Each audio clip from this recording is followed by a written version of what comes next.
महाराज जी, आपके चरणों में कोटि कोटि प्रणाम। महाराज जी, मेरे जीवन में अपार संघर्ष के बाद भी आपके सानिध्य में आकर परम सुख प्राप्त हो रहा है।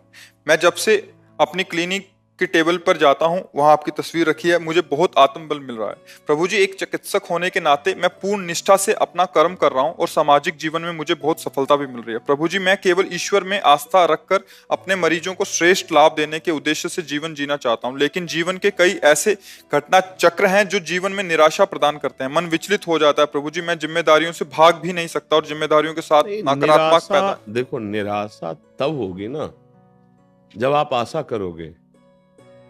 आशा ही परमम दुखम नैराश्यम परमम सुखम। यही तो रात से नहीं समझ में आ रहा है। आशा ही परमम दुखम नैराश्यम परमम सुखम।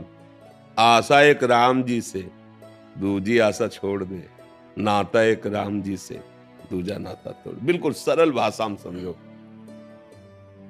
प्रभु की शरण में हो तो ज्यों ज्यों राखत हो, त्यों त्यों रहियत हो हे हरि। आप जैसे रख, फिर हमें दुख किस बात का? अगर हमें कोई गाली दे रहा है तो हमारे पूर्व पाप नष्ट कर रहा है। जो हमें दंड भोगना पड़ता वो कटु वचन से दूर कर रहा है। कितना बढ़िया, सुन लिया बस खत्म। वही दंड भोगना पड़ता। जो निंदा कर रहे हैं, अपमान कर रहे हैं, जैसे कोई किसी ने कहा, आप कहते हो सहो, अगर हम सहेंगे तो बढ़ता चला जाएगा, तो तुम रोक लो। तुम रोक लो। अभी तुम शुरू करोगे, जेल जाओगे, जीवन भर बंदी बन करके दुख भोगोगे। और तुम चुप रहोगे ना तो उसका कर्म उसे नष्ट कर देगा। तुम्हारे नष्ट करने की जरूरत नहीं है। अवश्य में भोक्तव्यम कृतम कर्म शुभाशुभम। वो अशुभ कर्म कर रहा है ना, तुम बचाओ अपने आप को। उसको दंड उसका कर्म दे देगा, किसी और को देने की जरूरत, तुम्हें देने की जरूरत नहीं। शांत रहो, गंभीर रहो। भगवान सबका भरण पोषण करते हैं। अपने कर्तव्य में कायरता मत रखो। जैसी परिस्थिति आवे उसमें निराश मत हो। आगे बढ़ते चले जाओ।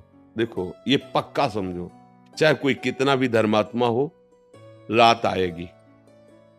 रोक सकेगा?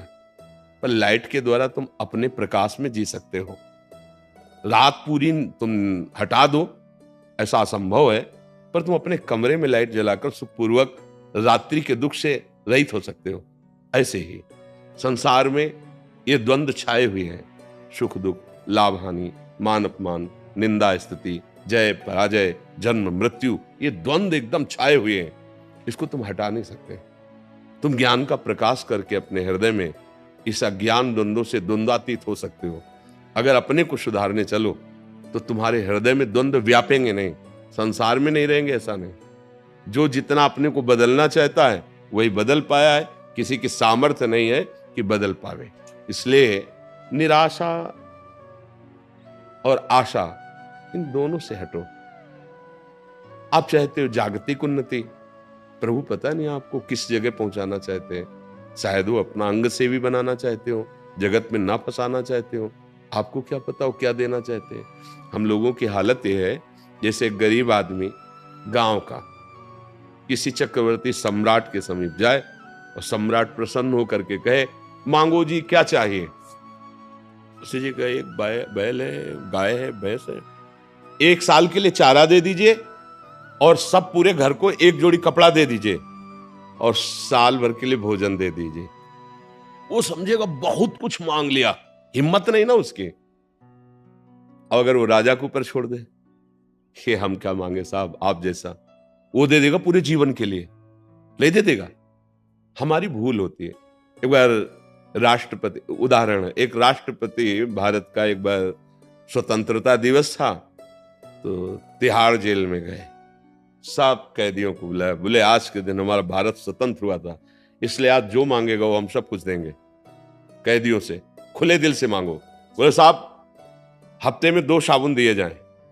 ठीक है, लिख लो। था सर्दियों में जो कंबल दिया जाए तो बहुत हल्का होता है, अच्छा होना चाहिए।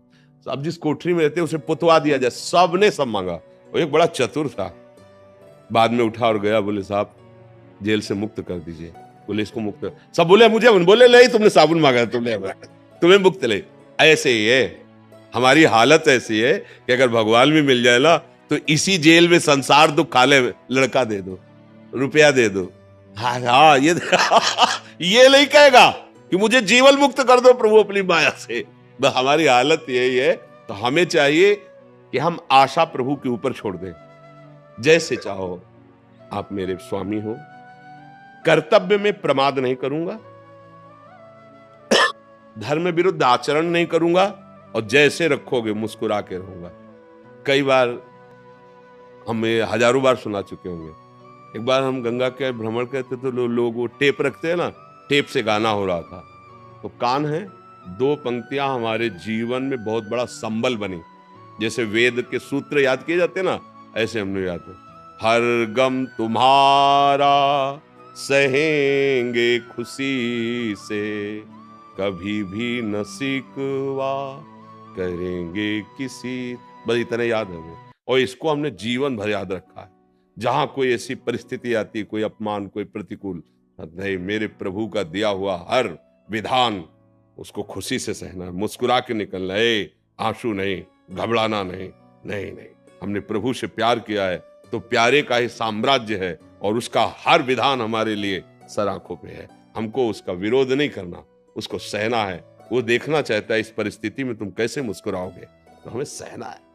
बिल्कुल ऐसे कमजोर मत बनो कि कोई कुछ कह दे तुम रो दो, थोड़ी सी हानि हो गई तुम रो दो। नहीं, तुम ऐसे मालिक के जो भ्रकुटी विलास सृष्टि लय हुई, इतने में से निमेष कहते हैं, निमेष में अनंत ब्रह्मांडों का सृजन कर देता है। वो जब चाहेगा तो निहाल कर देगा। जैसे वो चाहे हमें वैसे रहना है। अब तो क्या दुख होगा, क्या दुख होगा। मतलब समझ हमारी थोड़ी ठीक हो जाए तो हम निराश क्यों हो कि ऐसी परिस्थिति है। अरे परिस्थिति बदलने में देर लगती है क्या? आज खाने को नहीं, कल भंडारा शुरू हो जाएगा। उसको उसका खेल ऐसा ही है, ऐसा ही है। ऐसी परिस्थिति थी कि भिक्षा मांगने जाए तो अब शरीर रूख से ग्रसित, मांगने जा नहीं सकते, कोई पानी देने वाला नहीं, 1 रुपया नहीं, क्योंकि संसार से किसी से मिलना जुलना नहीं था। फल फूले तो सब बात जाने दो। मिश्री है ना वृंदावन की, तो एक ब्रजवासी देते थे 250 ग्राम मिश्री 15 दिन में। तो इतना टुकड़ा अपनी श्री जी को, जो आज फूल बंगला में बैठे भोग लग रहे हैं, इतनी मिश्री का टुकड़ा 24 घंटे में। पर वो आंसुओं से लगता था कि श्री जी मुझ अकिंचन के पास, अब आप इसी से तृप्त हो जाइए, इसी को मान लीजिए 56 भोग है।